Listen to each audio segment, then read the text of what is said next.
আসসালামু আলাইকুম। আজকে আমি বানাবো পুডিং। খুবই কম উপকরণ দিয়ে পুডিং বানানো হয়। এখানে দুধ আর চিনিটাকে আমি দেখুন জাল দিয়ে ঘন করে নিয়েছি, তারপরে ঠান্ডা করতে দিয়ে দিয়েছি। এবার দুধের মধ্যেই আমি 5টা ডিম ফাটিয়ে নিয়েছি। এখানে আমি 4টা ফার্মের ডিম আর একটা নিয়েছি দেশি মুরগির ডিম। তারপর এগুলাকে এখন এই যে আমি ভালো করে দুধের সঙ্গে মিশিয়ে নিব। অনেকক্ষণ ধরে এটাকে আমি সুন্দর করে দুধের সাথে মিশিয়ে নিব। এটাকে ব্লেন্ডারেও দেয় অনেকে, কিন্তু আমি এখানে শুধুমাত্র এই যে ভালোভাবে অনেকক্ষণ ধরে ঘুরিয়ে এটাকে মিক্সড করে নিব। তাহলেই যে পুডিংয়ের যেই ব্যাটারটা সেটা তৈরি হয়ে যাবে। এটা দিয়েই আমরা পুডিং বানিয়ে ফেলবো। তারপর এখন আমি যেই পাত্রে পুডিং বানাবো সেটার ভিতরেই ক্যারামেল তৈরি করব। এখানে এই যে পাত্রটাকে আমি একদম সরাসরি গ্যাসের উপরে বসিয়ে দিয়েছি, একদম হালকা হিটে। আর উপর দিয়ে আমি চিনি দিয়েছি। আমি কোনো প্রকার কোনো নাড়াচাড়া করব না। জাস্ট শুধু যখন চিনিটা গলা শুরু করবে তখন আমি এই পাত্রটাকে ঘুরিয়ে দিব। তাছাড়া কোনো প্রকার কোনো চামচ দিয়ে নাড়াচাড়া করতে হবে না।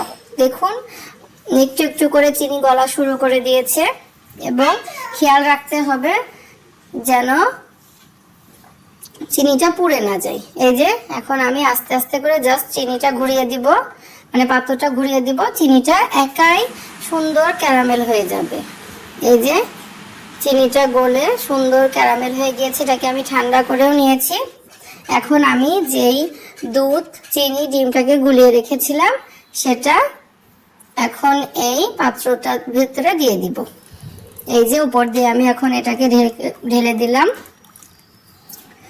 এখন যেই বক্সের মধ্যে আমি এটাকে দিয়েছি সেটার মুখ বন্ধ করে দিব, এবং এই বক্সটাকে আমি এখন পানির মধ্যে দিয়ে দিব। এই যে একটা বেশ গর্তওয়ালা একটা ফ্রাই প্যান, মানে যেখানে পোলাও টোলাও মাংস টাংস রান্না করা যায় এমন একটা পাত্র নিয়ে জাস্ট নিচে পানি দিয়েছি 1 কাপ, আর উপরে পাত্রটা বসিয়ে দিয়েছি।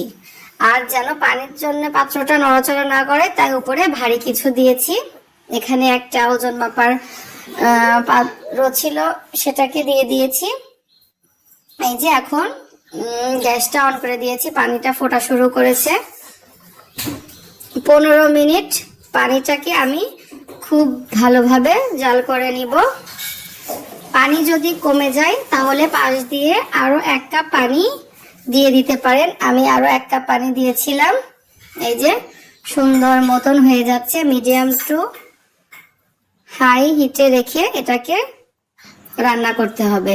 এই যে দেখুন সর্বোচ্চ 20 মিনিট লেগেছে আমার এটা রান্না করতে। রান্না হয়ে গিয়েছে। তারপর কিছুক্ষণ 10 মিনিট মতন আমি চুলাতেই রেখে দিয়েছিলাম ঠান্ডা হওয়ার জন্য।